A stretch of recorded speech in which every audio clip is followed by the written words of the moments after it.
நாகப்பட்டினம் மாவட்டத்தில் நிலவும் கடுமையான சிலிண்டர் தட்டுப்பாடு காரணமாக நாகூர் அலங்காரவாசல் பகுதியில் செயல்பட்டு வரும் உணவகங்கள் மாற்று ஏற்பாடாக விறகு அடுப்பு பயன்பாட்டிற்கு மாறியுள்ளன. மேலும் சிலிண்டர் தட்டுப்பாடு காரணமாக நாகூரில் 40க்கும் மேற்பட்ட உணவகங்கள் மற்றும் தேநீர் கடைகள் மூடப்பட்டுள்ள நிலையில் சமையல் எரிவாயு கிடைக்காத நெருக்கடியான சூழலில் தாங்கள் 10 கிலோ விறகை 150 ரூபாய்க்கு வாங்கி அடுப்பில் உணவுகளை தயாரிப்பதற்கு அதிக நேரம் எடுக்கிறது என்றும், மேலும் தாங்கள் கடும் புகை மூட்டத்தால் பெரும் சிரமத்தை சந்திப்பதாக உணவக உரிமையாளர்கள் தெரிவித்துள்ளனர். இருப்பினும் பல்வேறு நெருக்கடிகளுக்கு மத்தியில் தினமும் தாங்கள் கடையை நம்பி உணவு அருந்த வரும் வாடிக்கையாளர்களின் நலன் கருதி இன்று முதல் விறகு அடுப்பு மூலம் சமையல் பணிகளை தொடங்கி அவர்கள் தொடர்ந்து வியாபாரம் செய்து வருகின்றனர். சமையல் எரிவாயு தட்டுப்பாட்டால் கடையை இழுத்து மூடும் நிலை ஏற்பட்டுவிட்டது.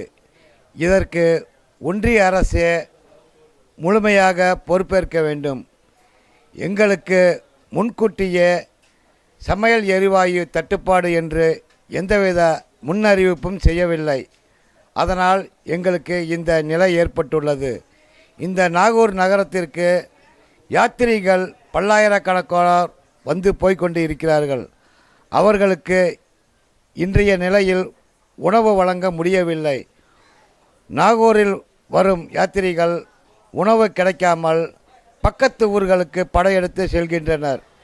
இந்த நிலையை விரைவில் மாற்ற வேண்டும். 2 தினங்களுக்கு முன்னால் ஒன்றிய பெட்ரோலிய அமைச்சகம் எந்தவித தட்டுப்பாடும் கிடையாது என்று அறிவித்துவிட்டு மறுதினமே முழுமையாக தட்டுப்பாடு என்று அறிவித்துவிட்டது. எங்களுடைய வாழ்வாதாரம் கேள்விக்குறியாக உள்ளது. இதற்கு ஒன்றிய அரசு விரைந்து நடவடிக்கை எடுக்க வேண்டும்.